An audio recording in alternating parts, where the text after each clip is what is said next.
Hi అండి. అందరికీ నమస్తే. వెల్కమ్ టు తెలుగింటి షడ్రుచులు. ఈరోజు స్పెషల్ రెసిపీ ఆరోగ్యానికి ఎంతో మంచిదైన కరివేపాకు పచ్చడి. ఇంట్లో కూరగాయలు ఏమీ లేనప్పుడు, అలానే ఏం కర్రీ చేయాలో తెలియలేనప్పుడు ఇలా కరివేపాకు పచ్చడిని ట్రై చేయండి. ఒక ముద్ద కూడా మిగిల్చకుండా తినేస్తారు. అలానే ఆరోగ్యానికి ఆరోగ్యం కూడాని. ఇప్పుడు ఈ పచ్చడి ఎలా తయారు చేయాలో మీకు చేసి చూపిస్తాను. ముందుగా స్టవ్ మీద ఒక ప్యాన్ పెట్టుకోండి. ఇప్పుడు ఇందులోకి 2 స్పూన్స్ ఆయిల్ని వేసుకోవాలి. ఇలా ఆయిల్ హీట్ ఎక్కిన తర్వాత 2 స్పూన్స్ శనగపప్పును వేసుకోండి.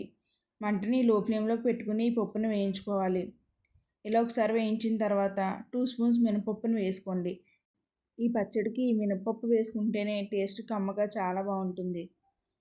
ఇప్పుడు ఇలా వేసుకుని 2 మినిట్స్ గోల్డెన్ కలర్ వచ్చే వరకు ఈ పప్పును వేయించుకోవాలి. తర్వాత ఒక 6 కారంగాల ఎండుమిర్చిని వేసుకోండి.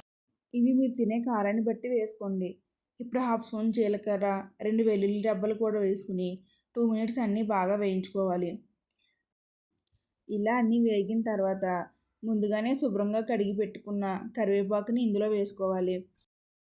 ఈ కరివేపాకు 20 గ్రామ్స్ వరకు ఉంటుంది. ఇలా వేసుకున్న తర్వాత కరివేపాకులోని చెమ్మ అంతా పోయే వరకు దీన్ని వేయించుకోవాలి. ఇలా 5 మినిట్స్ వేయిస్తే కరివేపాకు వేగిపోతుంది. ఇలా అన్నీ ఫ్రై అయిన తర్వాత స్టవ్ ఆఫ్ చేసుకుని వీటిని చల్లారనివ్వాలి. ఇవి పూర్తిగా చల్లారిన తర్వాతనే వీటిని గ్రైండ్ చేసుకోవాలి. ఇప్పుడు ఇవి చల్లారేలోపు మనం చింతపండుని నానబెట్టుకుందాము. దీనికోసం కొద్దిగా చింతపండుని తీసుకోండి. ఇది 10 గ్రామ్స్ లోపు ఉండొచ్చు. దీనిలో కొంచెం నీళ్లు వేసుకొని 5 మినిట్స్ నానబెట్టుకోండి.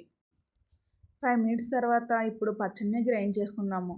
దీనికోసం ఒక మిక్సీ జార్ తీసుకుని మనం ముందుగా వేయించుకున్న కరివేపాకుని, పోపు దినుసుల్ని ఈ మిక్సీ జార్లో వేసుకోవాలి. అలాగే 1 స్పూన్ బెల్లము, మనం ముందుగా నానబెట్టుకున్న చింతపండు, రుచికి సరిపడా సాల్ట్ని కూడా వేసుకుని కచ్చాపచ్చాగా ఈ పచ్చడిని గ్రైండ్ చేసుకోండి. ఎక్కువ వాటర్ వేసుకుని మెత్తగా చేసుకోవద్దు. వాటర్ తక్కువగా వేసుకుని చేసుకోండి. కనీసం ఇది వారం రోజులైనా నిల్వ ఉంటుంది. ఇలా గ్రైండ్ చేసుకుంటే సరిపోతుంది. చూసారుగా, చాలా ఈజీ. 10 నిమిషాల్లో ఈ పచ్చడిని చేసుకోవచ్చు. అలానే డైలీ కరివేపాకుని తినడం వల్ల మన జుట్టు ఆరోగ్యానికి, రక్తశుద్ధికి, కంటి చూపుకి కూడా చాలా మంచిదండి.